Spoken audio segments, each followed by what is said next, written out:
You don't need to be a musician to make a film like this, of course, but I am curious, did either of you play in high school bands or piano lessons? I mean, very, very little. I played a little bit of piano and I played trumpet, but not anywhere near this level. Like, I think both of us are not musicians at all, which is really funny to make a film about musicians. Although I think I'd be a good guitarrón player. I think you could I would. do it? Yeah, I think I would be pretty good. I was so bad at guitar, my parents canceled the lessons without even telling me. So, not a good history, but yeah. There's still time. There's still time. They might need one now. They might need a player now. You can jump in. Yeah. Yeah, Drake has been a little flaky, so. How about mariachi and your awareness, appreciation, relationship to it growing up? Maybe it changed over time. How about that? Yeah, I mean, I grew up with this music. It's the music that I listened to with my family at all our family get-togethers, barbecues, quinces, weddings. You know, it's the music that we really grew up with. But I never really thought of it as young people music. And so when I saw that there were young people who were dedicating their lives and putting so much of themselves into this music and really carrying it on, I was really excited. So it's I think they're totally bringing mariachi into this new generation. Yeah, I had a different experience. My mother's Mexican, but my dad isn't, and it really wasn't in the household growing up. And so I was kind of learning this music along with some of the kids in the classroom. You know, the kids who maybe didn't know Spanish but wanted to engage with it by taking mariachi class. I was kind of right there with them. And growing up areas for both of you would be? I grew up in West Texas. Colorado and Tucson also. And at what point did you become aware that mariachi was now a varsity level activity in high schools and that there are high school bands and competition? Yeah, we were filming a different project along the border, actually a wrestling competition, and we learned that these competitions were kind of being sanctioned, for the first time. The big, I grew up in Texas, so I'm like, oh, this is the contest that it's marching band, it's football, they put on all those academic contests and stuff, and we learned that they were doing mariachi for the first time, and I was just like, what is that? I want to see that. I had no idea. Well, also, I think we were interested because Texas does not seem to be intuitively you don't think they would put money, public money, towards traditional Mexican culture. And so there's something some kind of antenna went off in our heads, oh, this is kind of strange, public schools putting money towards this traditional Mexican cultural arts program, and it's really, really popular. And all along the border, these teams are popping up. So I think we saw that there really could be something there. And it's definitely there in a big way in the Rio Grande Valley, but I believe we have it right here in Los Angeles as well. And do I have this right? Do we have any students with us today or educators? We do. Okay, this is wonderful, wonderful to see. And I don't know if this is a question or not, but it's more of a comment than a question. No, but a compliment I want to say. The way that this documentary brings us in, we get wrapped up in the stories, but it really it makes us aware of the importance of the arts in education, that it's not an extra. Of course, it always seems to be the first thing that's on the chopping block with budget cuts, but the way that it's a vital enhancer to the overall education. And I just want to say, this movie brought that home in such a big way. Thanks. Thanks. I was going to say, we've been surprised that, we thought kids would connect with it, or students, but educators have really kind of come up to us afterwards and said they connected with it because, and it's something that Abel in the movie mentioned, is that you're saying it's often defunded, often deprioritized, but kids, when they take these classes, they learn so much more than just how to read music or how to paint. They learn kind of these more holistic, important skills, and it's really important in schools and in public schools, and I think that we hope to make an impact campaign with this film so we can kind of bring it around to colleges and schools around the country.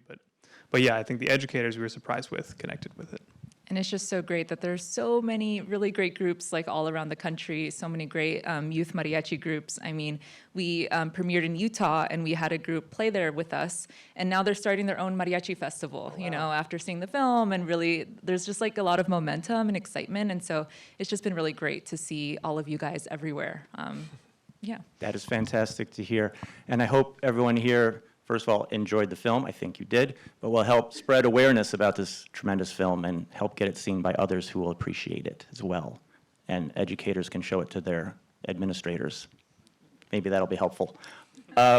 Any questions from the audience? If you can raise your hands, we'd love to hear from you. Okay, over here. Where did you world premiere it, and then what's happening next with the film? We premiered at Sundance, and we've been on the festival circuit. We've played at a ton of different festivals, like all around in Mexico, and so we're getting close on finding a home, and it seems like we'll be on a major streaming platform next year.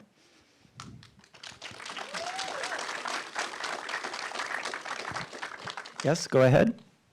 Congratulations on the film. How did you go about picking which school to document? I'm just going to repeat the question so we make sure we have it on the camera. So how did you go about deciding on the school that you wanted to profile here? We knew that Roma was, I mean, you have to follow Roma, they're the best, and like even the kids in Edinburgh North, the school that we follow, they like listen to Roma's CDs on Spotify. So like they had to be involved. But we didn't really want to follow the best team. Like I think we thought that maybe a little more boring. So we thought we'd follow like the underdog team, the team that has like a long way to go. I don't think we knew how far they'd have to go. Like I thought we thought they'd be a little better right when they started. But they made it, and I think it really worked out. We wanted to make an underdog story. And I think you said you were aware of the schools that had traditionally competed at a high level, but they're in a rebuilding year, right? Just like a sports team, as Abel explains in the film. Yeah, exactly. I mean, so many teams were at a similar place. You know, you can't learn music over Zoom. Like you can't. It's just like really impossible. So many teams were at a very similar place. But North in particular, I mean, they lost a lot of players. Like so many seniors graduated, and so they had a lot of young talent, a lot of new players, and so that was their hurdle. And added drama to the story. Do we have other questions? Okay, yes, go ahead. Hi. I was just wondering how long did it take to develop this film? The question is, how long did it take to develop this film, the research and the whole project overall? Well, we made a short with the team right before the pandemic. So I think in 2019, early 2020. And we got the idea we reached out to Abel to see if he'd be interested in being involved in it in, I think, like January of 2021. And then by May, we were filming development. So it came together really quickly, actually. We were really lucky.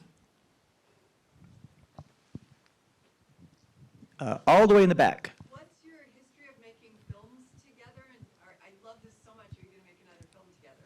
What is your history of making films together? And she loved it. And what's coming next? This is our first feature together. We've made shorts and we've made other stuff together. But yeah, we're starting next month actually to make our next feature.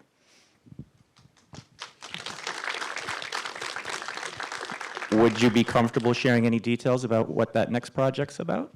Yeah, it's about the green card lottery. So we're following a family who wins the green card lottery and up through their first year living in the States. Something to look forward to. Okay, yes? Can you talk a little? Oh, No, it's you. can you talk a little bit about just your experience filming with young people? I mean, young people, it's so fun to watch them kind of go through, that period, those journeys, like in high school. But I know it's probably tricky in some ways. So, is there anything you can share about that? So the question was their experience working with young people and maybe what could occasionally be tricky about that. I mean, it's pretty demoralizing, not like waiting for a text message back from a teenager, which is like what most every day was, like asking if we could hang out with them to film with them. But it was good. We went back to school. We went to class every day. We set up, we like rigged up the classroom to have audio and different lights so that it was easier for us to film. But we really just, we were there every day, and we made a point to hang out with them after school. And so a lot of the casting had to do with which parents and families were open to us being at home with them. And like Abby's, for instance, they just wanted us there. They thought we were making her yearbook. They kept saying we're filming her yearbook, which is kind of true. but yeah, it was hard. I mean, it took a long time for them to trust us. It took a lot of the more intimate scenes in the film were filmed kind of in the last 2 weeks of filming, but we were there for 9 months. Yeah. Yes, I see a hand over there. Oh, the question is, did you use any CGI? We didn't use any CGI, but we did use a few little tricks. Like there's some of the state competition is actually 2 state competitions that we merged together, and then a couple of the shots we actually filmed long after to make it a little more dramatic. This is reminding me of a question that I was thinking about asking you, and I'm going to ask you now. So the film is, of course, about the mariachi high school band, and one would not be blamed for thinking we're going to have mariachi in the soundtrack, but you have this really creative, atmospheric score that adds so much to the film that is not necessarily drawing on mariachi, but maybe occasional little elements woven in. Could you tell us about how you found your collaborator for the wonderful score on the film?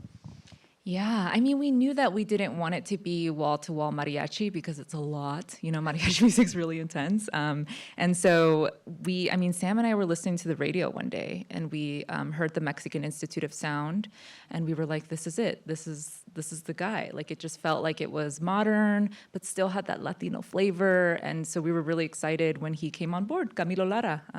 He was a really great collaborator. That's fantastic. Sort of a theme for me going through the festival this year, that so much to talk about with the collaborations with music choices in a variety of films.